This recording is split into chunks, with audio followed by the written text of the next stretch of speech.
आनंद विभाग के पास पूरे मध्य प्रदेश में कोई भी शासकीय कार्यालय यहाँ नहीं है। किसी भी जिले में जी कोई भी अधिकारी कर्मचारी नहीं है किसी भी जिले में, चाहे वो निवाड़ी हो या नीमच हो या मंदसौर हो, किसी भी जिले में कोई कर्मचारी नहीं है। सभी स्वयं सेवक हैं, स्वप्रेरणा से आनंद विभाग में काम करने के लिए तत्पर हैं। जी। मैं अपने आनंद विभाग में लगभग 1,15,000 से ज्यादा आनंदक जुड़ चुके का परिवार है। जी। नहीं, आनंद और खुशी दोनों एक सी स्थितियां नहीं है। मैं अब तो खुशी जो बाहरी चीजों से, भौतिक चीजों से हमें मिल रही है जी। वो अस्थायी। आनंद जी। आनंद मिलता है हमें स्थायी चीज। 2 या 3 सेकंड के लिए आंखें बंद कीजिए और वो याद कीजिए, वो चेहरा जो आपको सबसे प्रिय हो, सबसे ज्यादा लगाव हो, आपको उस चेहरे को याद कीजिए। आप जी। या तो हमें काम जो हमारे पास चीज है उसके चले जाने का डर है, या जो हमारी चाह है वो काम हो नहीं पा रहा है, होने वाला इसका डर हाँ, या किसी काम में बहुत ज्यादा विलंब हो रहा है, देरी हो रही है। उसकी तो ये जो इस तरह के 3 कारण बनते हैं, जी। इन कारणों से जो हमारे ऊपर मानसिक दबाव बनता है, और वही जो दबाव है वो चिंता के रूप में परिवर्तित हो जाता है। जी। समस्या ऐसी जिसका प्रभाव हमारे अंदर है, या उस समस्या का हल हमारे ही पास पास है। मैं कर सकता हूँ। जी।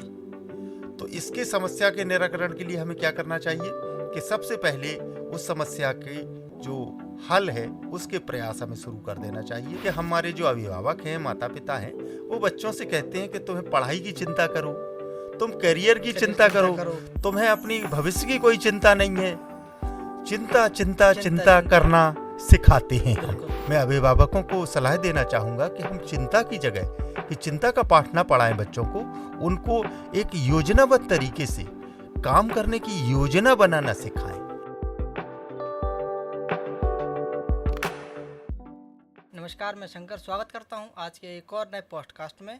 और आज हमारे साथ जो नए गेस्ट हैं वो हैं आनंद विभाग के जिला संपर्क व्यक्ति, जी हाँ, जो कि आनंद विभाग में एक मास्टर ट्रेनर जी हैं। आइए उनसे संक्षिप्त में उनका परिचय लेते हैं। सर, बहुत बहुत स्वागत है आज का हमारे इस पॉडकास्ट में।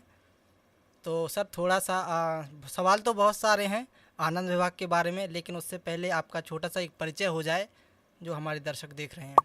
मेरा नाम वीके पुरोहित है और मैं मध्य प्रदेश शासन का जो अनूठा विभाग है आनंद विभाग, उसमें मैं निवाड़ी जिले में जिला संपर्क व्यक्ति के रूप में कार्यरत हूँ। साथ ही साथ मैं आनंद विभाग का मास्टर ट्रेनर भी हूँ जी। और विभिन्न जो विभाग की ट्रेनिंग प्रोग्राम्स चलते हैं, चाहे वो स्टेट लेवल पर हों या हमारे स्थानीय स्तर पर, दोनों में मैं सहभागिता करने का, अपने कार्य के साथ साथ सहभागिता करने का प्रयास करता हूँ। जी सर, जैसा आपने बताया कि आप आनंद विभाग में मास्टर ट्रेनर का काम करते हैं और बहुत सारे आप पे दायित्व भी रहते हैं, ये हमने भली भांति देखा हुआ है।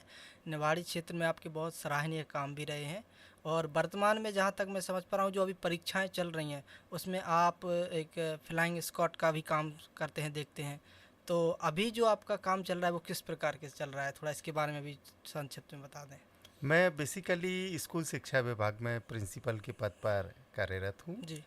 और स्कूल शिक्षा का अभी चूँकि बच्चों के बोर्ड के एग्ज़ाम्स 10वीं 12वीं के एग्ज़ाम्स चल रहे हैं हमारी 25 फरवरी से 25 मार्च तक। जी। ये हमारे विभाग के लिए एक बड़ा चुनौतीपूर्ण समय होता है जी कि बच्चों की बहुत अच्छे से एग्ज़ाम कंडक्ट हो जाए। जी। और चूँकि मैं आनंद विभाग से जुड़ा हूँ इसलिए ये भी प्रयास रहता है कि बच्चों के मन मस्तिष्क पर ये एक प्रेशर ना बने, इसके लिए भी मैं काम करता रहता हूँ थोड़ा थोड़ा सा। जी। साथ ही जो हमारी मूल जिम्मेदारियां हैं विभाग की, उनका भी निर्वहन मुझे करना पड़ता है। और ये गौरव का विषय है कि हमारे निवाड़ी जिले में जितने भी माध्यमिक शिक्षा मंडल ने केंद्र बनाए हुए हैं जी, उनमें बहुत ही नकल विहीन और बहुत ही शांतिपूर्ण ढंग से परीक्षाएं हो रही हैं। निश्चित रूप से ये हमारे लिए गौरव की बात है जी। तो चलते हैं अपने सवालों की तरफ। सर, जो आपका विभाग है आनंद विभाग, ये क्या है? आनंद मतलब विभाग तो बहुत सारे हैं लेकिन स्पेशली आनंद विभाग, इसको लोग सुनते ही नहीं, मतलब सुनने का तो छोड़ो, लोग जानते नहीं है, बस नाम सुना है आनंद, लेकिन बहुत से लोग नहीं जानते, लगभग कोई नहीं जानता निवाड़ी में। तो ये क्या है आनंद विभाग? बिल्कुल बिल्कुल। ये जैसे हमारे मध्य प्रदेश शासन के बहुत सारे 52-54 विभाग हैं जी, उनकी श्रृंखला में निश्चित रूप से जब इसकी स्थापना हुई, गठन हुआ इस विभाग का, जी तो ये अवधारणा थी कि उस श्रृंखला में एक विभाग और बढ़ जाना, ये सोच नहीं थी। जी ये हमारे देश के लिए और प्रदेश के लिए ये गौरव की बात है कि एक अनूठा प्रदेश है मध्य प्रदेश, जी जिसमें पूरे भारत में केवल एक ही प्रदेश ऐसा है जिसने शासकीय स्तर पर आनंद को बढ़ाने के प्रयास शासकीय स्तर पर किए हैं। मतलब मध्य प्रदेश एक ऐसा पहला राज्य है, पहला राज्य, अनूठा राज्य है कि जिसने शासकीय तौर पर जी मध्य प्रदेश में आनंद के प्रसार की गतिविधियों को बढ़ाने के लिए आनंद विभाग का 2016 में गठन किया था। और इस विभाग की विभिन्न गतिविधियों के माध्यम से आनंद का जो प्रसार है वो जन जन तक, प्रदेश के नागरिकों तक, सभी तक, चाहे वो शासकीय हो या अशासकीय, छोटा हो या बड़ा, वृद्ध हो या महिला हो, सभी के लिए आनंद विभाग कार्यरत है। तो ये निश्चित रूप से हमारे लिए मध्य प्रदेश के निवासी होने के नाते हम सब के लिए ये गौरव की बात है। बिल्कुल सर। और आज के समय पे एक आनंद से शब्द से ही पता चलता है कि व्यक्ति को आनंदमय होना बहुत ज़्यादा ज़रूरी है। तो इसी हिसाब से तो अगले सवाल की तरफ हम बढ़ते हैं। अभी आपने बताया आनंद विभाग के बारे में, तो सर आनंद विभाग का कार्य क्या होता है स्पेशली? मध्य प्रदेश में जो आनंद विभाग संचालित है जी, इसके मुख्य कार्य हैं कि सबसे पहले तो आनंद के प्रसार की नीतियों का निर्धारण करना कि प्रदेश के सभी नागरिकों के लिए आनंद की किस तरह की नीतियां निर्धारित हों, उनका निर्धारण किया जाता है जी। इसके कार्यक्रमों का निर्धारण करना, साथ ही साथ विभिन्न विभागों के साथ समन्वय करते हुए उन विभागों के लिए निर्देश जारी करना जी। और आनंद के प्रसार के लिए प्रदेश में सभी नागरिकों के लिए आनंद के प्रसार के लिए विभिन्न कार्यक्रमों को, विभिन्न गतिविधियों को मूर्त रूप देना और उनको मुख्य धारा में लाना जी, ये आनंद विभाग के मुख्य कार्य उद्देश्य में है। सर इसमें एक और चीज़ आती है, अभी आपने बहुत सारी चीज़ें बताई हैं, तो आनंद विभाग का मुख्य उद्देश्य एक यही रहा है क्या कि व्यक्ति आनंदमय ही रहे, या कुछ और भी इसमें हिस्से लिए गए हैं? बिल्कुल, बहुत बढ़िया। आनंद विभाग का जो उद्देश्य है निश्चित रूप से थोड़ा सा मैं उसको डिफाइन करना चाहूँगा जी। अभी जैसा कि हम देख पा रहे थे कि हमारे समाज में भौतिक प्रगति सभी ओर दिखाई दे रही है जी, बिल्कुल, लेकिन इसके साथ साथ ये भी हो रहा था कि अवसाद, निराशा, दुख, हिंसा, घरेलू हिंसा, आत्महत्या की घटनाएं, ये चीजें भी समानांतर रूप से चल रही, बिल्कुल चल रही। लेकिन एक तरफा बात होने से शायद कल्याण होना संभव नहीं है। बिल्कुल, दोनों पक्षों को कह सकते हैं। बिल्कुल बिल्कुल। तो इसी उद्देश्य को लेकर के हमने हमारे मध्य प्रदेश शासन के द्वारा ये कार्य किया गया कि मध्य प्रदेश में आनंद विभाग का गठन किया गया और इसमें ये प्रयास किए गए कि आनंद की जो गतिविधियां हैं, आनंद के जो कार्यक्रम हैं, वो या जो पद्धतियां हैं आनंद की, उन सब पद्धतियों को आनंद विभाग खोजेगा और अपने प्रसारित करते हुए अपने प्रदेश के नागरिकों को आनंदित करने के लिए काम करेगा। ये इन उद्देश्यों को लेकर के आनंद विभाग शुरुआत की हुई है, चल रहा है। तो सर इसके अलावा आनंद विभाग में क्या क्या कार्यक्रम होते हैं? जैसे हर एक विभाग का एक कार्यक्रम होता है, कई प्रकार होते हैं, तो मुख्य रूप से आनंद विभाग के कौन कौन से कार्यक्रम होते हैं? जी, बहुत अच्छा। आनंद विभाग के मुख्य रूप से जो कार्यक्रम हैं, जो बहुत ही लोकप्रिय कार्यक्रम हैं, उनके बारे में मैं चर्चा करना चाहूँगा जी। जिसमें सबसे पहला कार्यक्रम है अल्प विराम। दूसरे क्रम पर है आनंद सभा जी। इसके बाद आता है आनंद उत्सव, ये बहुत ही लोकप्रिय कार्यक्रम है जी। आनंद क्लब।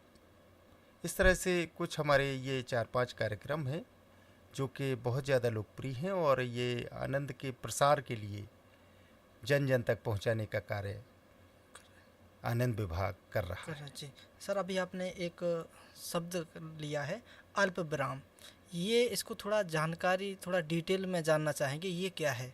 जी जी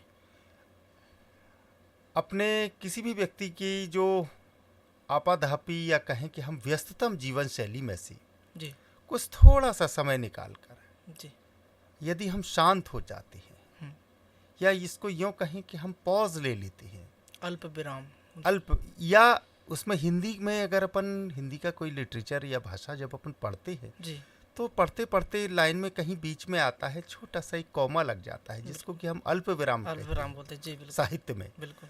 वहाँ अल्प विराम का उद्देश्य ये होता है कि वहाँ थोड़ा सा रुकना है थोड़ा सा और फिर रुकना, आगे बढ़ आगे जाना है। बढ़ना है।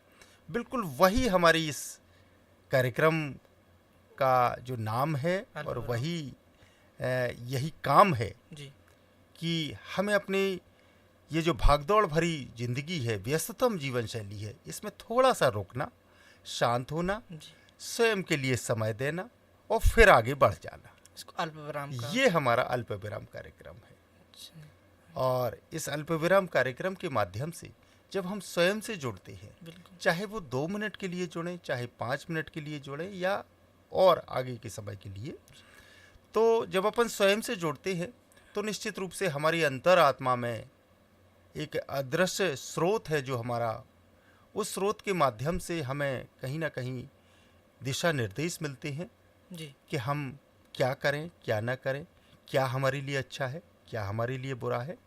ये हमारा अल्प विराम कार्यक्रम होता है और ये कोई भी व्यक्ति कहीं पर भी किन्हीं भी परिस्थितियों में कर इस पद्धति को अपना अपना सकता है, ताकि जो दैनिक क्रिया में उसकी जो थकावट होती है मानसिक रूप से, वो उसको थोड़ा शांत कर सके। बिल्कुल बिल्कुल, क्योंकि ये बाहर ट्रैफिक जितना नहीं है, इससे ज़्यादा यदि अपन अपने से जुड़ते हैं, शांत होते हैं और अंदर की तरफ जब अपन देखते हैं अपने स्वयं को, तो हम देखते हैं कि अंदर ट्रैफिक बहुत ज़्यादा है बहुत ज़्यादा विचारों है। का। ऐसा लगता है जैसे एक्सीडेंट ना हो जाए। बिल्कुल सर। काफ़ी चीज़ें सोच के रखता है मानव इंसान, हम लोग बहुत सारी अपनी दैनिक जीवन में देखते रहते हैं, ये वो मतलब पूरा सांसारिक रूप से बहुत चीज़ें मन में चलती रहती हैं। बिल्कुल बिल्कुल बिल्कुल, वही ट्रैफिक हमारे मन में चलता रहता है जी और अल्पविराम के माध्यम से उन्हीं विचारों को शांत करने का प्रयास और स्वयं को देखने का प्रयास हम करते हैं। जी बिल्कुल सर, इसमें आपने अपने जवाब में एक और शब्द बोला था, आनंद सभा। ये क्या है और कहाँ की जाती है? क्योंकि सभाएं तो अधिकतर देखते हैं बहुत सी प्रकार की होती हैं और लोग करते हैं, तो स्पेशली आनंद सभा क्या है हैं। और जी जी क्या जी मकसद है जी इसका? शंकर जी, इसमें आनंद सभा ये हमारे स्कूली विद्यार्थियों के लिए ये कार्यक्रम तैयार किया है आनंद विभाग ने। जी और इसमें जो कक्षा 9वीं से 12वीं तक के जो विद्यार्थी हैं, जी स्कूलों में अध्ययनरत हैं, और विशेष करके जो अभी हमारे गत वर्ष से सीएम राइज स्कूल्स की मध्य प्रदेश में जो स्थापना हुई है, जी उन स्कूलों में सबसे पहले इसको लागू किया गया है, संचालित होती हैं आनंद सभाएं। जी इसका उद्देश्य यह है कि हमारे जो बच्चे हैं उनमें जो ऊर्जा है, उस ऊर्जा को सकारात्मक दिशा दी जा सके और हमारे जो मानवीय मूल्य हैं, जी जैसे कृतज्ञता है, जी मदद है, चिंता है, दृष्टिकोण है, सम्मान है, इन मानवीय मूल्यों पर कुछ हमारे निर्धारित मॉड्यूल्स हैं और उन मॉड्यूल्स पर आनंद सभा में बच्चों के बीच में चर्चा की जाती है। इन सभाओं का संचालन जो हमारे स्कूल्स के प्रशिक्षित टीचर्स होते हैं, शिक्षक होते हैं, जिन्होंने अल्प विराम को अनुभव किया है, जी उसका प्रशिक्षण उन्होंने प्राप्त किया है, वो इसको संचालन करने के लिए अधिकृत होते हैं और उनके माध्यम से सीएम राइज विद्यालय में अभी गत वर्ष से ये आनंद सभा चालू की गई है। इसके साथ ही मैं और बताना चाहूँगा कि आनंद सभा ऑनलाइन भी की गई है। जब से हमारा कोविड-19 आया तो बहुत सारी चीज़ें हमारे बहुत सारे विभागों में हो गई थी, हर एक चीज़ ऑनलाइन होने लगी। तो उसी श्रृंखला में ऑनलाइन ये हमारी आनंद सभा भी होती है सप्ताह में एक दिन, शुक्रवार को 2:30 बजे से 4 बजे तक के लिए, और उसमें कोई भी किसी भी विद्यालय का कोई भी बच्चा भाग ले सकता है। उसमें कोई रिस्ट्रिक्शन नहीं है, सबको आनंद की ज़रूरत है, ऐसा आनंद विभाग का मानना है। उसमें कोई ये हम वर्गीकरण नहीं करते कि इसको लेना है, इसको नहीं। एक और सवाल है, जो अभी आपने बताया कि आनंद सभा में कोई भी भाग ले सकता है, तो सर इसकी क्या प्रक्रिया होती है, क्या रूपरेखा होती है और क्या इसमें बताया जाता है, इसके बारे में भी थोड़ा जानकारी दें। ये आनंद सभा में सबसे पहले तो हम ये ऑनलाइन एक लिंक तैयार की जाती है आनंद विभाग के द्वारा, राज्य आनंद संस्थान के द्वारा। जी और उस लिंक को हमारे जो आनंद विभाग के जो वॉलंटियर्स हैं, आनंदक हैं, मुझ जैसे ही अनेकों पूरे मध्य प्रदेश में, वो वॉलंटियर्स के माध्यम से ग्रुप्स में शेयर की जाती है और वो हमारे बच्चों तक या स्कूल्स तक पहुंचती है। और उसके माध्यम से साथ ही साथ यूट्यूब और फेसबुक चैनल के माध्यम से भी कोई भी इस आनंद सभा में कोई भी जो छात्र है या छात्रा है वो इसमें सहभागिता कर सकता है। जी। अब इसमें मुख्य बात होती है कि इसमें क्या होता है, आपका प्रश्न था।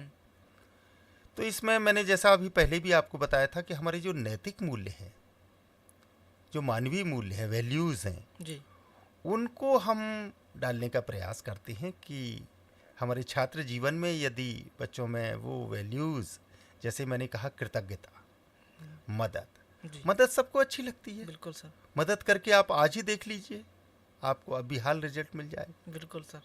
किसी का सम्मान, बिल्कुल। किसी का सम्मान करेंगे, निश्चित रूप से हम सिखाते हैं कि हमें सबका सम्मान करना चाहिए, केवल बड़ों का, महिलाओं का ही नहीं, अपने गुरुजनों का, सभी का सम्मान करें। ये सबको अच्छी लगती है, सबको आनंद देती है। बिल्कुल सर। बिल्कुल इंस्टेंट लाभ है, कोई भी करके कहीं भी देख सकता है। बिल्कुल सर। तो इस तरह के जो हमारे मूल्य हैं, चिंता, बिल्कुल सर, चिंता बच्चों में एक बड़ी समस्या है। और परीक्षा के टाइम तो परीक्षा के टाइम पे और बड़ी समस्या है। तो चिंता को हम चिंतन में कैसे बदलें, बिल्कुल ये हम आनंद सभा में बच्चों को हमारे सिखाते हैं। दृष्टिकोण, हमारा क्या नज़रिया होना चाहिए, जी, नज़रिए का भी हमारे जीवन में बड़ा महत्व होता है। तो जब हमारे खास करके जो बच्चों में बहुत ज़्यादा ऊर्जा होती है इस एज में, और उस ऊर्जा को हम सही डायरेक्शन दे सकें, सही दिशा दे सकें, उनके अंदर जो वैल्यूज़ हैं वो हम पॉजिटिव वैल्यूज़ डाल सकें, जो हमारी ह्यूमन वैल्यूज़ हैं, वो एक अच्छे नागरिक बन सकें। इसके लिए हमारे कुछ मॉड्यूल्स तैयार किए गए हैं और उन मॉड्यूल्स के आधार पर हमारे जो प्रशिक्षित शिक्षक हैं वो आनंद सभा संचालित करते हैं। जी, बहुत अच्छी आपने हमें जानकारी दी आनंद सभा के बारे में। इसके साथ और एक प्रश्न है कि जो शासकीय अधिकारी होते हैं, कर्मचारी होते हैं, तो उनके लिए आनंद विभाग के क्या क्या कार्यक्रम होते हैं, इसके बारे में भी थोड़ा हमें जानकारी दीजिए। जी जी जी, सबसे पहले तो मैं बताना चाहूँगा कि जो हमारा अल्पविराम कार्यक्रम है ये सबके लिए है जी, चाहे वो शासकीय व्यक्ति हो या नहीं हो, अशासकीय हो, सबके लिए है अल्पविराम। कभी भी कहीं भी खुद से जुड़ने वाली बात है। बिल्कुल। तो वो कार्यक्रम तो हमारा है ही। बिल्कुल। इसके अलावा आपने चूंकि शासकीय कर्मचारी अधिकारियों की बात की है, तो एक स्पेसिफिक आनंद शिविर आयोजित किए जाते हैं। आनंद शिविर उनकी जीवन में, शासकीय कर्मचारी अधिकारियों के जीवन में आनंद का प्रसार हो जी, और उनकी कार्यशैली में एक इफेक्टिवनेस आए जी, प्रभावशीलता आ जाए। ये इस उद्देश्य को लेकर के आनंद विभाग ने देश के 3 जो प्रख्यात संस्थान हैं उनसे एमओयू किया है जी, जिनमें पहला है आर्ट ऑफ लिविंग बेंगलुरु, दूसरा है ईशा फाउंडेशन कोयम्बटूर और तीसरा है initiative of change Panchgani, Maharashtra में है जो। जी। इन 3 संस्थानों में शासकीय कर्मचारी अधिकारियों को समय समय पर भेजा जाता है। 5 दिन का प्रशिक्षण होता है, आवासीय प्रशिक्षण, निःशुल्क प्रशिक्षण है ये शासकीय अधिकारियों कर्मचारियों के लिए जी। और प्रत्येक कर्मचारी अपने जीवन में, अपनी पूरी यात्रा के दौरान, शासकीय सेवा के दौरान एक कोई प्रशिक्षण कर सकता है। इस तरह की व्यवस्था अभी विभाग ने की है जी। और ये इसके जो परिणाम हैं, जो हमारे शासकीय कर्मचारी अधिकारी गए हैं इन प्रशिक्षणों में, निश्चित रूप से बहुत ही सकारात्मक परिणाम आए हैं जी। क्योंकि इंसान शासकीय हो या सामान्य तौर पे हो, कठिनाई दोनों के जीवन में होती है, दोनों को ज़रूरत होती है आनंद की। तो सबके लिए सुविधा सरकार ने की हुई है आनंद विभाग में स्पेशली, कि लोगों के मन में किसी भी प्रकार की निराशा ना रहे, आनंदमय रहे। जी, एक और अपने सवाल की तरफ बढ़ते हैं सर, कि प्रदेश का सर कोई भी नागरिक हो, कोई भी, तो क्या इस कार्यक्रम में वो किस प्रकार से जुड़ सकता है, क्या प्रक्रिया होती है, इसके बारे में? जी जी जी, देखिए, कोई भी हमारा प्रदेश का नागरिक हो और यदि वो आनंद विभाग से जुड़ना चाहता है, राज्य आनंद संस्थान से जुड़ना चाहता है जी, तो उसको जुड़ने के लिए बहुत ही आसान तरीका है। आजकल सोशल मीडिया का ज़माना है, अपने मोबाइल के माध्यम से वो उस वेबसाइट, हमारी आनंद संस्थान की वेबसाइट है www.anandsansthan.mp.in पर जाकर के आनंदक के रूप में अपने आप को पंजीकृत कर सकता है। और हमारे आनंद विभाग की जितनी भी गतिविधियां हैं, जितने भी कार्यक्रम हैं, उन सब कार्यक्रमों से वो की जानकारी ले सकता है और जुड़ भी सकता है। इसमें सर जैसे जो आपने लिंक दी बताई है, इसमें जैसे रजिस्ट्रेशन करने के लिए क्या कोई दस्तावेजीकरण होता है या फिर सामान्य सी जानकारी होती है, जैसे नाम हो गया आपका, गार्डियंस नेम हो गया, या कोई डॉक्यूमेंट्री करें तो आधार कार्ड अपलोड करना होता है, इस प्रकार का कोई प्रावधान है क्या? हाँ, इसमें थोड़ा सा कुछ बहुत ज़्यादा डॉक्यूमेंट्स की ज़रूरत नहीं होती है जी। लेकिन अपनी जो व्यक्तिगत जानकारी के साथ मोबाइल नंबर्स है और आपका जो व्यक्तिगत विवरण है, यदि शासकीय हैं तो शासकीय, अशासकीय हैं तो अशासकीय, और साथ ही साथ आधार नंबर थोड़ा सा ज़रूरी होता है, क्योंकि आजकल आधार एक सभी ऑनलाइन डाटा में मांगते हैं, तो उससे ताकि उससे वेरिफिकेशन हो सकता है। बस इतनी सी जानकारी, बाकी इसमें सभी चीज़ें निःशुल्क हैं और बहुत सारे डॉक्यूमेंट्स की या किसी डॉक्यूमेंट की कोई आवश्यकता नहीं होती जी। और सर इसमें आपने एक और शब्द जोड़ा था, आनंदक, ये इसी से मिलता जुलता है कि कुछ अलग है इसमें? आनंदक क्या है, ये थोड़ा अजीब समझ नहीं आ रहा हमें। ये देखिए, आनंद विभाग में कोई भी व्यक्ति जब जुड़ता है तो वो आनंदक के रूप में जुड़ सकता है। आनंद विभाग के जितने भी, क्योंकि आनंद विभाग के पास पूरे मध्य प्रदेश में कोई भी शासकीय कार्यालय यहाँ नहीं है, किसी भी जिले में जी। कोई भी अधिकारी कर्मचारी नहीं है किसी भी जिले में, चाहे वो निवाड़ी हो या नीमच हो या मंदसौर हो, किसी भी जिले में कोई कर्मचारी नहीं है। ये सभी स्वयं सेवकों की सहायता से ये आनंद विभाग चल रहा है जी। तो ये जो और विभाग हमारे 52-54 विभाग हैं मध्य प्रदेश के, उन विभागों की तरह नहीं है जी। इसमें कोई भी व्यक्ति आनंदक के रूप में स्वप्रेरणा से अपने कार्य के साथ साथ जी, यदि वो समाज के लिए आनंद विभाग की गतिविधियों से जुड़कर समाज के लिए कुछ करना चाहता है जी, तो आनंद विभाग में वो सादर आमंत्रित है और आनंदक के रूप में वो पंजीकृत होते हैं। और पंजीकृत होने के साथ साथ आनंद विभाग की जो गतिविधियां चलती हैं लोगों के आनंद के प्रसार के लिए, उन गतिविधियों से जुड़ने का आनंदकों को अवसर दिया जाता है ताकि वो स्वयं आनंदित हो सकें और समाज को भी अन्य लोगों के लिए उदाहरण बन सके। ऐसा प्रयास किया जाता है। ये हमारे आनंदक हैं, सभी स्वयं सेवक हैं, स्वप्रेरणा से आनंद विभाग में काम करने के लिए तत्पर हैं जी। अपनी इच्छा से। मैं आपको एक चीज़ और बताना चाहूँगा कि आज हमारे पास मध्य प्रदेश में आनंद विभाग में लगभग 1,15,000 से ज़्यादा आनंदक जुड़ चुके का परिवार है जी। और इस परिवार के ही माध्यम से आनंद विभाग की विभिन्न गतिविधियां या आनंद के प्रसार के जो विभिन्न पद्धतियां हैं, कार्यक्रम है, वो संचालित किए चल रहे हैं। और एक और सर, लोगों में क्या है ना कि किसी चीज़ को लेकर कुछ भ्रांतियां हो जाती हैं, जैसे लोग कहते हैं कि फ्री में कोई नहीं मिलती या कुछ ऐसा होता है, तो इसमें लोगों का होता है कि कुछ शुल्क लिया जाता है या किसी प्रकार का मानदेय मिलता है जो आनंद तक जुड़ता है, तो इसमें कुछ ऐसा तो होता नहीं है? नहीं, इसमें कहीं कोई इस तरह का नहीं है। ये आनंदक जब बनते हैं तो उसमें ये सभी आनंदकों के लिए डिक्लेरेशन भी रहता है इसमें कि मैं जब अपनी स्वेच्छा से, अपनी स्वप्रेरणा से निःशुल्क अपने कार्य के साथ साथ, जैसे मैं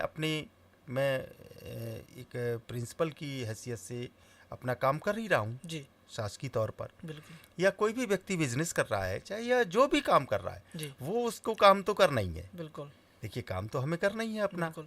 उस काम के साथ साथ यदि हम समाज के लिए भी थोड़ा सा कुछ करना चाहते हैं, अतिरिक्त समय निकाल करके अपनी स्वप्रेरणा से करना चाहते हैं, बहुत सारे लोग हैं जी, जो करना चाहते हैं समाज के लिए, लेकिन उनको प्लेटफॉर्म नहीं मिल पाता, मंच नहीं मिल पाता। तो बहुत सारे लोग हैं जो कि 1,15,000 से अधिक लोग जो आनंद विभाग से जुड़े हुए हैं, ये वही लोग हैं जो कि इच्छुक हैं, स्वप्रेरणा से इच्छुक हैं और समाज के लिए कुछ देना चाहते हैं, कुछ करना चाहते हैं, समाज में महत्वपूर्ण भूमिका निभा रहे हैं, लोगों को खुश रख रहे हैं। बिल्कुल। तो एक और अपने सवाल की ओर बढ़ते हैं सर, कि क्या आनंद और खुशी एक ही स्थितियों में है सर? क्या है ये चीज़ कि आनंद और खुशी दोनों अलग अलग, किस तरह के से बोलेंगे सर इसको? नहीं, आनंद और खुशी दोनों एक सी स्थितियाँ नहीं हैं। मैं आपको बताऊंगा कि खुशी जो है ये अस्थाई है खुशी। और ये हमें भौतिक चीज़ों से प्राप्त होती है। जैसे मान लीजिए जी अभी हम जहाँ बैठे हुए हैं, यहाँ पर एयर कंडीशनर चल रहा है, बिल्कुल बिजली है। बिल्कुल। अभी थोड़ी देर बाद बिजली चली जाए तो वो खुशी क्या दुख होगा? में बदल जाएगी कि यार लाइट चली गई है, वही बिजली चली गई है। स्थिति बिल्कुल बदल गई। बिल्कुल बदल गई। ये हमारे पास खुशी थी कि हम एसी में बैठे हुए बैठे थे, थे हाँ, लेकिन लाइट जाने से हमारी खुशी थोड़ी मायूसी में बदल बदल गई। गई। बिल्कुल खुशी जाती रही। बिल्कुल तो खुशी जो बाहरी चीज़ों से, भौतिक चीज़ों से हमें मिल रही है, जी वो अस्थाई है। अस्थाई है। जबकि जो दूसरी आपने बात कही कि आनंद आनंद जी आनंद मिलता है हमें स्थायी चीज़ों से। जी जैसे मैं अभी एक्सपेरिमेंट आपको करवाता हूँ। बिल्कुल सर। आनंद जो है आंतरिक स्थिति है हमारी, जी ये बाहरी स्थिति नहीं है, ये है आंतरिक हमारी है। आंतरिक स्थिति। किस प्रकार? जैसे मैं अभी आपसे कहता हूँ जी कि आप 2 या 3 सेकंड के लिए आंखें बंद कीजिए और वो याद कीजिए, वो चेहरा जो आपको सबसे प्रिय हो, सबसे ज़्यादा लगाव हो आपको, उस चेहरे को याद कीजिए। आप अपनी आंखें बंद कीजिए और उस चेहरे की जो है तस्वीर अपनी आंखों के सामने लाने का प्रयास कीजिए। आप करके देखिए। जी सर बिल्कुल, जी, मैं ट्राई बिल्कुल, करता हूँ, प्रयास बिल्कुल करता आंखें बंद कीजिए 2-3 सेकंड के लिए, हूँ। जी उस सर बिल्कुल। प्रिय चेहरे को याद कीजिए। जी सर बिल्कुल। अब मैं प्रश्न करूंगा अब जी आपसे सर। कि अब आपको कैसा लग रहा है? अब सर एक अलग ही अनुभव हो रहा है कि जो प्रिय है, कह सकते हैं जो अच्छा है, प्रिय है, उसके बारे में सोचना एक मतलब खुशी जो जाहिर नहीं कर पा सकते इंसान। बहुत अच्छा, बहुत अच्छा। अंदर से आप हाँ, प्रसन्न हो रहे प्रफुल्लित हैं, हो प्रफुल्लित हो रहे हैं, आनंदित हो रहे हैं, आनंदित यो हो कह रहे हैं। सकते हैं। क्योंकि बाहरी तो चीज़ों से लगाव खत्म हो गया बाहरी है। चीजों से खत्म हो गया। तो ये जो जब अंदर से हमें खुशी मिलती है, जी वो है आनंद। और ये खुशी हमारी स्थायी है। कभी भी, कहीं भी, किसी भी समय ये आनंद की स्थिति हम प्राप्त कर सकते हैं। इसमें बिल्कुल। हमें बाहरी चीज़ों की आवश्यकता नहीं है। कोई आवश्यकता नहीं है और ये स्थायी रहती है हमेशा, आनंद की स्थिति। जी। और ये आंतरिक स्थिति है, जबकि खुशी बाहरी चीज़ों में है।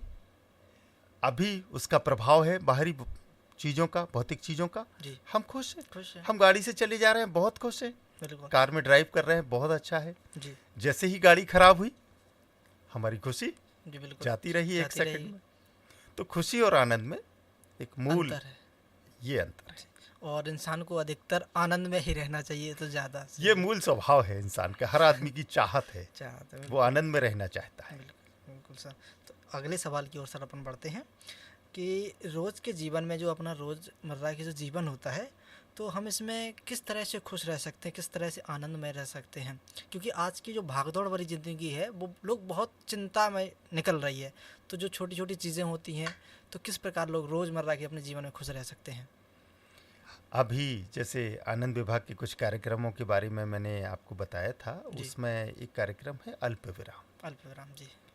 यदि हम रोज़ की दिनचर्या में आनंदित होना चाहते हैं, प्रसन्न होना चाहते हैं, तो निश्चित रूप से अल्प विराम की जो पद्धति है, वो कभी भी, कहीं भी और कोई भी व्यक्ति इस पद्धति को अपना करके स्वयं से जुड़ सकता है, स्वयं आनंदित हो सकता है, जी शांत हो सकता है, प्रसन्नचित्त हो सकता है।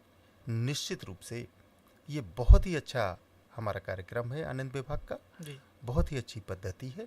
और कभी भी, कहीं भी, कोई भी व्यक्ति, किसी भी एज ग्रुप का इस छोटी सी विधा के साथ वो स्वयं से जुड़ सकता है और आनंदित हो सकता है। बिल्कुल।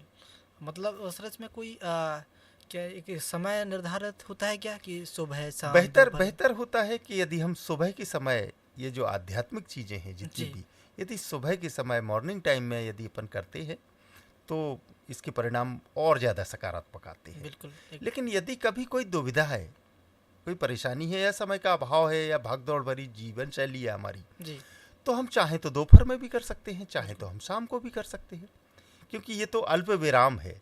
बिल्कुल अपनी भागती हुई जिंदगी में थोड़ा सा विराम लेके विराम लेना है हमें, और शांत होना है, और अपने अंदर हमारी जो अनंत स्रोत है, अंतरात्मा है, जी उससे संवाद करना है, उससे बात करना है। जी और जब हम अपने अंतरात्मा से बात करते हैं, जी तो निश्चित रूप से हमें ये पता चलता है, हमारी स्थिति का पता चलता है कि हम क्या हैं, हमारी स्थिति क्या है, हमारी परिस्थितियाँ कैसी हैं बिल्कुल सर, स्वयं की। बिल्कुल।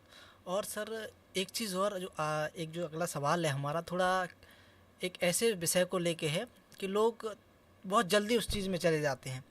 जी हाँ, और मतलब वो है एक चिंता, आप समझ सकते हैं कि और कहते हैं कि बड़े बुजुर्ग लोगों ने कहा है कि चिंता चिता बन जाती है एक दिन। तो ये चिंता क्या है और इससे निपटने के लिए लोग क्या करेंगे, और स्पेशली आप क्या करते हैं इसके बारे में, क्योंकि आप आनंद विभाग से हैं तो आप कितने उसमें परिपूर्ण हैं ये हम समझ सकते हैं। जी जी जी जी तो जी ये शंकर क्या जी। है चिंता से और किस तरह से इससे दूर हों? देखिए, मैं पहले थोड़ा सा आपको चिंता के बारे में बताऊंगा जी कि चिंता क्या है, आपने कहा। फिर उससे चिंता से कि जो निपटने की समाधान है उन जी पर बात जी करेंगे। बिल्कुल।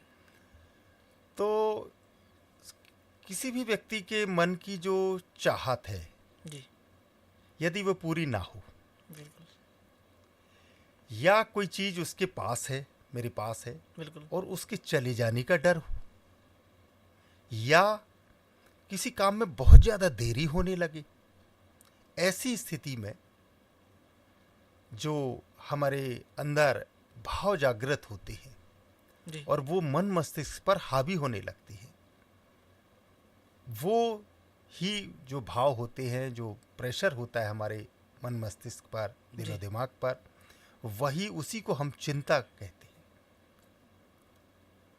जी या तो हमें काम, जो हमारे पास चीज है उसके चले जाने का डर है, या जो हमारी चाह है वो काम हो नहीं पा रहा हो है। नहीं पा रहा, इसका डर एक हाँ, या किसी काम में बहुत ज्यादा विलंब हो रहा है, देरी हो रही है। उसकी। तो ये जो इस तरह के 3 कारण बनते हैं, जी इन कारणों से जो हमारे ऊपर मानसिक दबाव बनता है, और वही जो दबाव है वो चिंता के रूप में परिवर्तित हो जाता है। जी अब चिंता का हम निवारण कैसे करें? तो सबसे पहले हम आपको ये भी बताएंगे, चिंता हमारे निवारण में अगर अपन जाते हैं तो 3 प्रकार की हैं जी समस्याएं। जी कुछ समस्याएं के कारण ही, समस्या जब आती है तो समस्या ही चिंता बना देती बना है। बिल्कुल सर। समस्याएं 3 प्रकार से आती हैं मुख्य रूप से। जी पहली हमारी समस्या होती है कि जिसका हम निराकरण, ये हमारे स्वयं के प्रभाव में होती है। पहली समस्या, जी वर्गीकरण कर रहा हूं मैं समस्याओं का। जी समस्या ऐसी जिसका प्रभाव हमारे अंदर है, या उस समस्या का हल हमारे ही पास पास है। मैं कर सकता हूं। जी तो इसके समस्या के निराकरण के लिए हमें क्या करना चाहिए कि सबसे पहले उस समस्या की जो हल है उसके प्रयास हमें शुरू कर देना चाहिए, जी ताकि समस्या के से हम मुक्ति पा जाए। समस्या से मुक्ति पाएंगे तो चिंता से भी मुक्ति बिल्कुल। पा जाए। मतलब जो चीज़ अपने हाथ में है उसको पहले तो यही प्रयास उसको है कि उसको वो बिल्कुल स्वयं कर लें, उसको टाले नहीं, टाल लेना। उसको स्वयं कर लें, जी जल्दी से जल्दी कर लें। जी तो बहुत सारी समस्याएं हमारे प्रभाव में होती हैं बिल्कुल। जिनको हम कर सकते हैं। जी दूसरी हमारी जो समस्या होती है वो होती है कल्पनाओं पर आधारित। जी जैसे मुझे डर है कि कहीं मेरा दोस्त मुझसे बिछड़ ना जाए, रूठ गया है, टूट गया। जी ये मैंने एक कल्पना कर ली। जी अमुक व्यक्ति है जो हो सकता है कि मुझे हमला कर दे मेरे ऊपर, मैं यदि उसके क्षेत्र में जाऊंगा। बिल्कुल। ये हमने कल्पना कर ली है, ये है नहीं, है सत्यता नहीं, कहीं जी नहीं है। बिल्कुल कल्पना है सर। कल्पना के आधार पर भी बहुत सारी हमारी समस्याएं बनती हैं, जी और वही चिंता का कारण, वो कल्पना में हम घूमते रहते हैं और वो ही चिंता का बनती है। कारण बन जाती है, जी चिंता बन जाती है। अब इसके लिए हम क्या करें?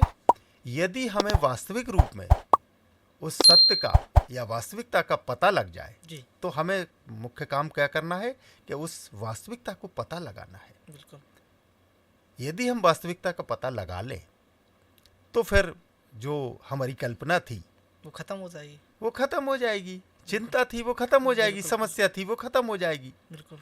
इसको संक्षिप्त में हम एक लाइन में यूं कह सकते हैं कि कल्पना खत्म तो चिंता खत्म। चिंता खत्म। जी दूसरी हमारी वर्गीकरण में दूसरी तरह की समस्याएं इस तरह की आती हैं। जी पहली हमारी रही जो हमारे प्रभाव में थी। दूसरी रही जो हमारी कल्पनाओं में है। थी। जी अब तीसरी चिंता पे बात करते हैं, या तीसरी प्रकार की जो समस्या है, जो चिंता बनती है, जी वो होती है, कुछ समस्याएं ऐसी होती हैं जो हमारे नियंत्रण से बाहर हैं, जी हमारे प्रभाव में ही नहीं है, जी उनका सॉल्यूशन हमारे पास नहीं है, नहीं है, फिर भी हम सोचे जा रहे हैं उसको, फिर भी हम चिंतन सोचे किए चले जा रहे हैं कि जैसे हमारे देश की पॉपुलेशन बहुत बढ़ रही है, जी मान लीजिए। बिल्कुल। अब इसका नियंत्रण हमारे पास नहीं है, हमारे प्रभाव में नहीं है नहीं चिंता। लेकिन फिर भी हम सोचे चले जा रहे हैं, फिर भी चिंतित हुए जा रहे हैं। चिंतित होए जा रहे हैं। ऐसी बहुत सारी समस्याएं जी, होती बिल्कुल। हैं जो कि हमारे प्रभाव में नहीं होती है। तो बिल्कुल। ऐसी स्थिति में जब जो समस्या हमारे प्रभाव में नहीं है, तो इसके लिए उस स्थिति को यथावत हमें स्वीकार करना ही उस चिंता से मुक्ति दिला सकता है। जी बिल्कुल। ये एक स्वयं के व्यक्ति की जो चीज़ कंट्रोल में नहीं है उसके बारे में ज़्यादा सोचेंगे तो चिंता जाहिर सी बात पड़ेगी। इसके लिए हम एक काम और कर सकते हैं जी। कि इस तरह की कोई समस्या होती है तो उसको हम जब हमारा शांत समय लेते हैं, अल्प विराम लेते हैं, तो उसमें हम भविष्य के समय पर या अपने आराध्य पर उन समस्याओं को समर्पित कर देते हैं। जी बिल्कुल। और उस जो समस्या है या जो चिंता है उससे हम मुक्ति पा सकते हैं। एक बात और मैं बताना चाहूँगा बच्चों के विषय में चिंता। जी। ये हम अधिकतर चिंतित हो जाते हैं बच्चों के विषय में नहीं, और बच्चों के विषय में क्या होता है कि हमारे जो अभिभावक हैं, माता पिता हैं, वो बच्चों से कहते हैं कि तुम्हें पढ़ाई की चिंता करो, तुम करियर की चिंता करो, तुम्हें अपनी भविष्य की कोई चिंता नहीं है। चिंता करना सिखाते हैं हम। बिल्कुल। स्वयं मतलब जिस चीज से दूर रहना सिखा रहे हैं, और अभिभावक कुछ ऐसे हैं जो कहते हैं आप उसमें चिंता करो। तो ये चिंता की जो प्रवृत्ति है, चिंता की जो आदत है, हैबिट है, ये हमारे गार्जियन या हम बड़े अपने बच्चों को सिखाने का प्रयास करते हैं। बिल्कुल।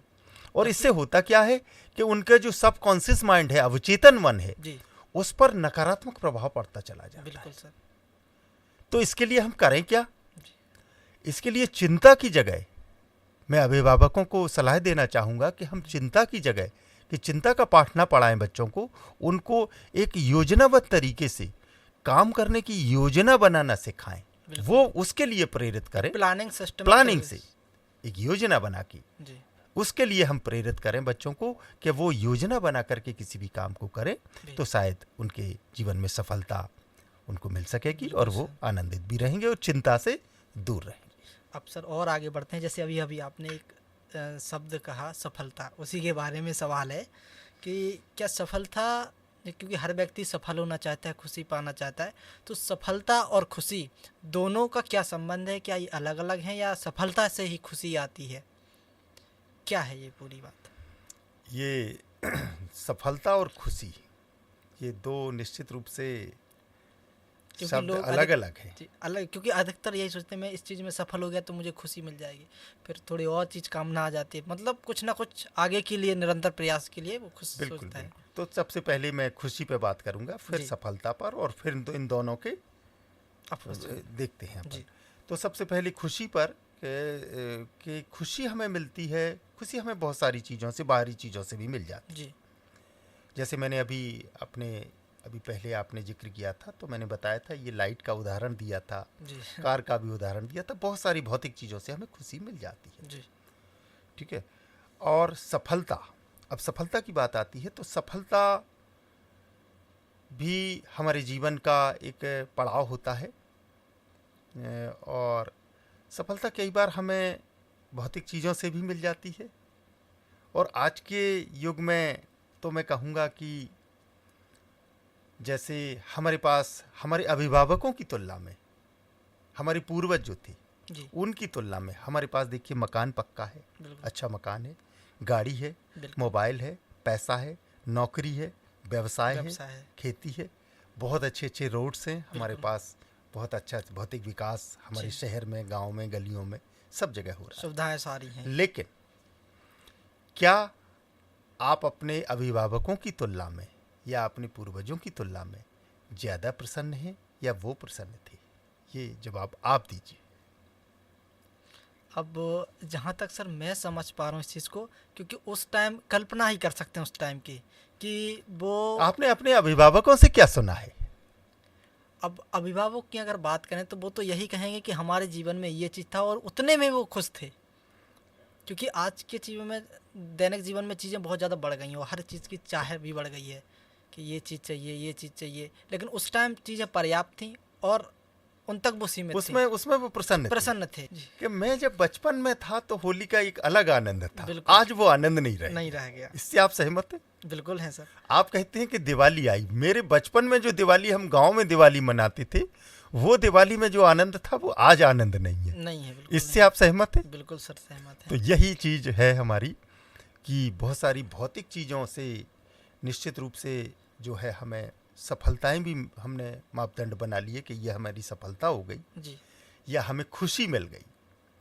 लेकिन यदि हम पहले खुश हों, आनंदित हों, बिल्कुल प्रसन्नचित्त हों, और वो भी अंदर से, खुशी का मापदंड केवल बाहर से हंसना, एक भौतिक रूप से यांत्रिक रूप से हंसना, वो खुशी नहीं है। जी, वो अंदर तो फिर से। कोई भी हंस लेगा। बिल्कुल, बाहरी खुशी तो कोई भी बाहरी जाएगा। खुशी तो कोई भी। जी रियल लाइफ में अपन जब भी सेल्फी मोड पे रहते हैं तो अपन कहते हैं बिल्कुल, स्माइल स्माइल प्लीज। प्लीज। तो अपन सेल्फी में तो स्माइल ही करते हैं, बाहरी तौर लेकिन पे, बाहरी तौर पर स्माइल है वो यांत्रिक तौर पर यांत्रिक है। पे नहीं है। लेकिन जब यांत्रिक तौर पर ना हो करके जो अंदर के भाव है हमारे, वो आनंदित करने वाली हों, वो प्रसन्नता देने वाली हों, जी तो ऐसी स्थिति में अगर इस तरह से अपन प्रसन्न रहते हैं तो निश्चित रूप से, और इस प्रसन्न खुश होकर के कोई भी काम अपन करते हैं जी तो ये गारंटी है कि उस काम करने की सफलता कई गुना बढ़ जाती है, और साथ ही साथ आनंद भी बढ़ जाता हमें मिलता है। ये खुशी है कि बाहरी चीज़ों पे ना जाके आंतरिक खुशी को अगर ज़्यादा ढूंढें या रहें तो सफलता अपने आप आएगी। तो उसी के बारे में अपन बात करेंगे कि अभी तो ये खुशी हो गई है, सफलता के बारे में और थोड़ा जानना चाहेंगे सर। बिल्कुल बिल्कुल, कि सफलता ये देखिए मूल रूप से बात वहीं पहुंचती है कि सबसे पहले तो हम आनंदित हों, खुश हों, अंदर से शांत हों, अंदर से आनंदित हों। अंदर से जब शांत होंगे, अंदर से आनंदित होंगे, तब हमारी सोचने समझने की शक्ति जो है विकसित होती है। हमारी अंतरात्मा लगातार हमें निर्देश देती रहती है कि आपको ये करना है, ये नहीं करना है। कभी आप करके देखिए, बिल्कुल ये निर्देशित करती है हमारी अंतरात्मा। ये एक ऐसा सोर्स है, एक ऐसा स्रोत है जी, दिव्य स्रोत, जो कि आपको ऑर्डर करता रहता है कि आपको ये करना है, ये नहीं करना है, ये खराब है आपके लिए, ये अच्छा है। तो ये आप करके जब भी अपन देखते हैं और फिर अपन सोच समझ के किसी भी काम को करते हैं, सोच समझ के किया हुआ काम निश्चित रूप से हमें सफलता देता है। बिल्कुल सर। और सफलता के साथ साथ हमें खुशी भी देता है। सोच समझ के, योजना बना करके, प्लानिंग करके, मेहनत करके जो भी चीज़ मिलती है बहुत खुशी देती है। बिल्कुल।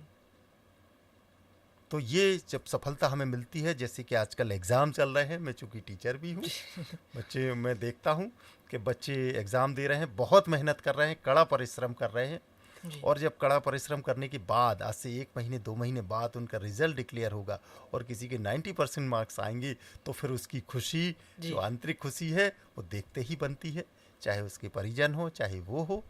तो इस तरह से कड़ी मेहनत के बाद एक योजनाबद्ध तरीके से शांत होकर के, अपन अंदर से खुश होकर के जब काम करेंगे, तो निश्चित रूप से हमें सफलता मिलनी ही है। जी, ये उसकी संभावनाएं बहुत ज़्यादा हो जाती है सफलता मिलने की।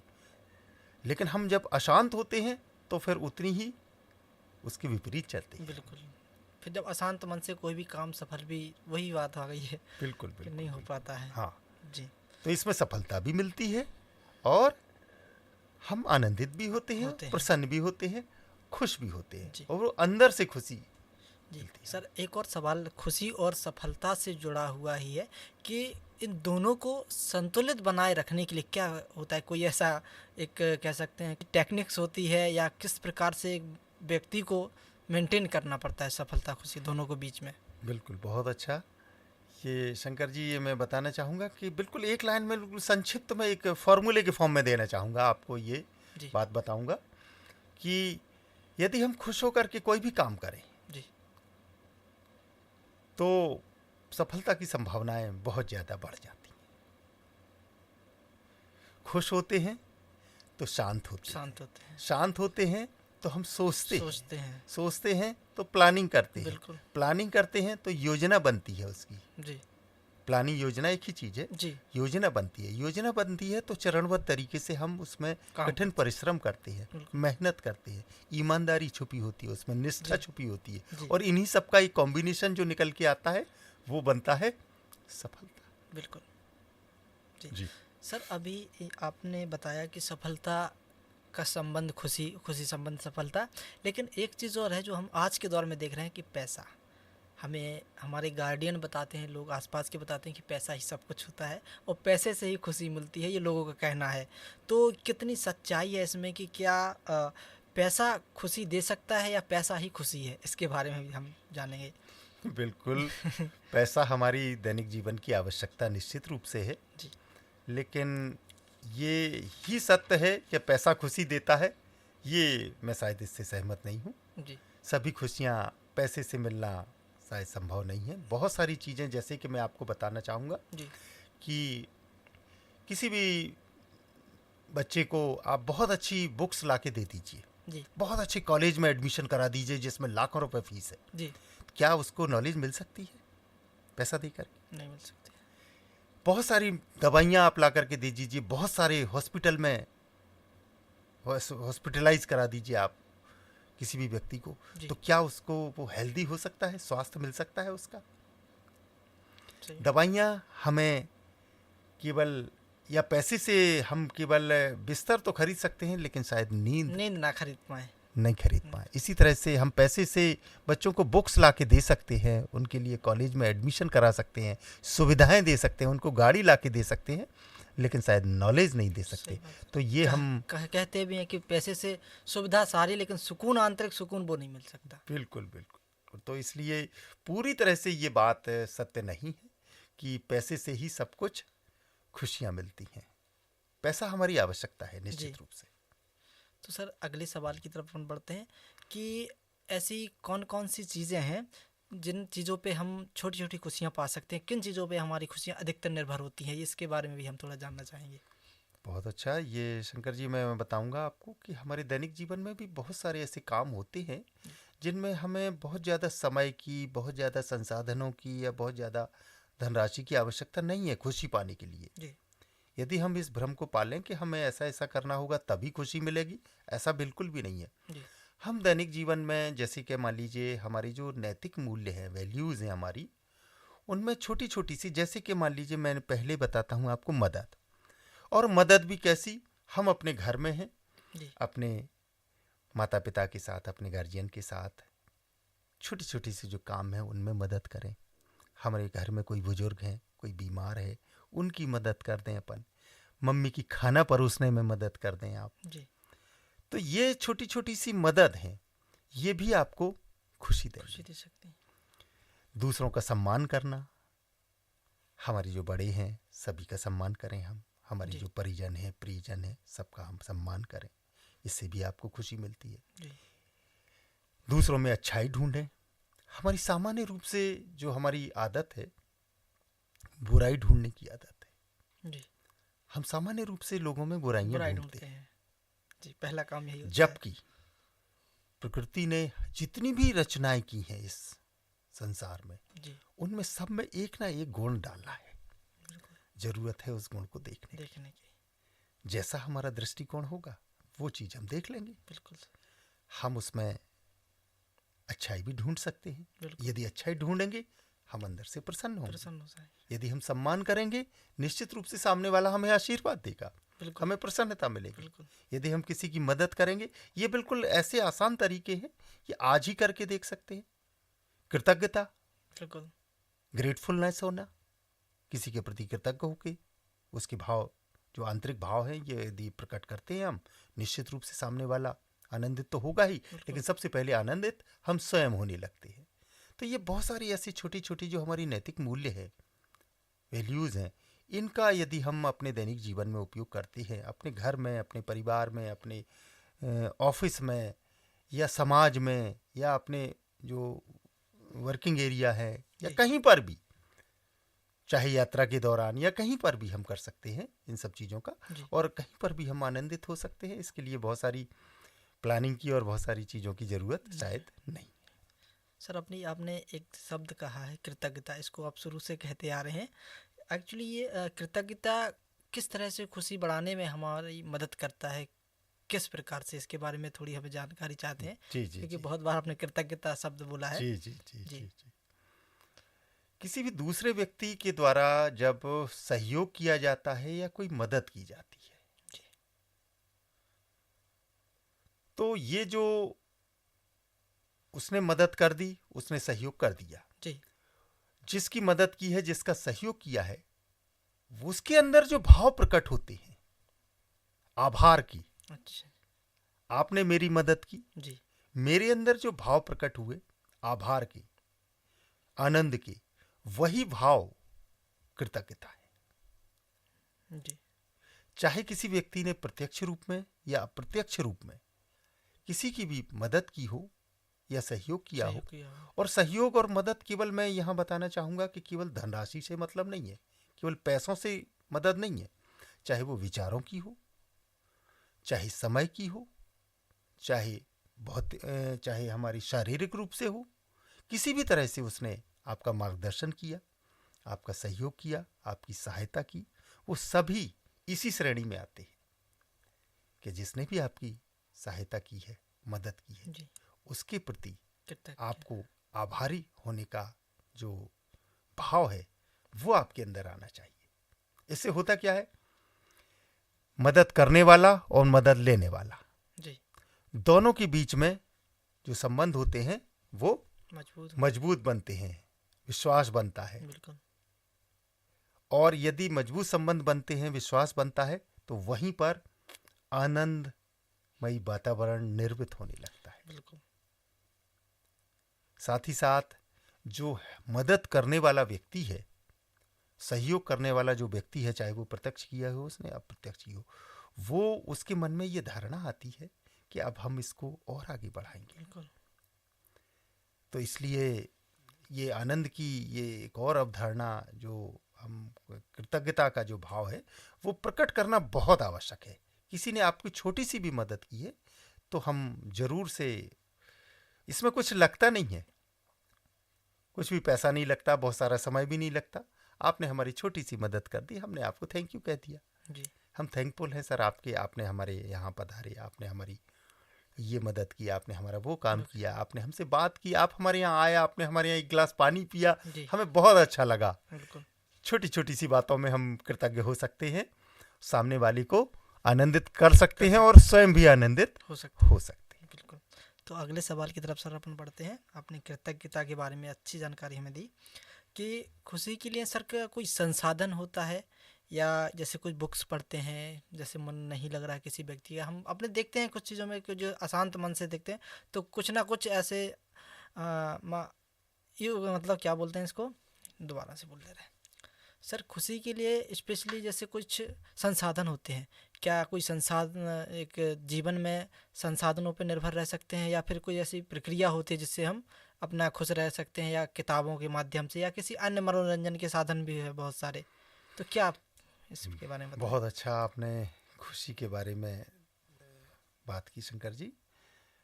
मैं बिल्कुल मैथमेटिकल फॉर्म में आपको इसका जवाब दूंगा जी। खुशी जो निर्भर करती है हमारी, वो 50% खुशी निर्भर करती है हमारी अनुवांशिकता पर। अनुवांशिकता। 40% खुशी निर्भर करती है हमारी मन की स्थिति पर, हमारी आंतरिक स्थिति पर, हमारी स्वयं की, किसी और की नहीं, हमारी स्वयं की, बाहरी चीजों का कोई हस्तक्षेप नहीं जी। और 10% बचा, ये 10% निर्भर करता है बाहरी परिस्थितियों पर जी। अब देखिए, हम होता क्या है कि ये जो 10% के चक्कर में हमारे पास जो 90% हमारे पास है उसको हम खो देते हैं, उस पर ध्यान नहीं देते हैं और इसी 10% में उलझे रहते हैं। तो क्या हमारे पास जो 40% हमारे हाथ में है, 50 तो अनुवांशिकता हो गई, बिल्कुल, हमारे घर परिवार की, पूर्वजों की, या हमारी हेरिडिटी कैरेक्टर्स हो गए, लेकिन 40 हमारे हाथ में है, हमारी मन की स्थिति। क्या हम नहीं सुधार सकते? वो हमारे प्रभाव में है। बिल्कुल। यदि हम उसको सुधार लें, उस पर थोड़ा सा ध्यान दे लें, थोड़ा सा खुद से प्रेम कर लें, थोड़ा सा खुद से पर समय दे लें, खुद से संवाद कर लें, तो वो 40% स्थिति ऊपर उठ सकती है और हम बहुत जल्दी खुश हो सकते हैं। लेकिन हम करते क्या है, सामान्य रूप से हम उस 10 को तो लिए रहते हैं और 90 को छोड़े बैठे होते हैं। तो ये हमारा खुशी का जो पैमाना है वो इस तरह से खुशी के लिए हम इसीलिए कहते हैं कि हम 40% पर ज़्यादा ध्यान दें और जो हमारी स्वयं की खुशी है, आंतरिक खुशी है, उस पर हम ध्यान दें तो हम निश्चित रूप से खुश हो सकते हैं, आनंदित हो सकते हैं। जी जी सर, आपने बहुत अच्छी बात बताई, हमें आनंद विभाग के बारे में बताया, और अब समय भी काफ़ी हो चुका है, तो इसलिए अपने बातचीत को थोड़ा समाप्ति की ओर ले चलते हैं। और जाते जाते एक छोटा सा सवाल है कि खुशी के लिए क्या कोई, जैसे पुस्तक एक बहुत अच्छा उदाहरण है कि किसी प्रकार की बहुत सारी पुस्तकें आती हैं जिनको पढ़ के हम आनंद हो सकते हैं, आनंदमय हो सकते हैं, तो क्या ऐसी कोई पुस्तकें हैं जिनको पढ़ के हम आनंद का अनुभव कर सकते हैं या खुशी पा सकते हैं, या कोई ऐसे जी संसाधन? जी जी जी देखिए, चूंकि आज का सोशल मीडिया का ज़माना है, हमारे जी अधिकांश लोग बिना मोबाइल के तो शायद जीवन आज के ऐसा लगता है कि संभव ही नहीं है। तो सबसे पहले मैं उसी पर चर्चा करूंगा जी कि हम मोबाइल के माध्यम से या कंप्यूटर के माध्यम से हमारे राज्य आनंद संस्थान की आनंद विभाग की वेबसाइट है आनंद संस्थान mp.in, उस पर जाकर के अपना रजिस्ट्रेशन करा सकते हैं। और रजिस्ट्रेशन के बाद उसमें बहुत सारे हमारी गतिविधियां हैं, बहुत सारे कार्यक्रम हैं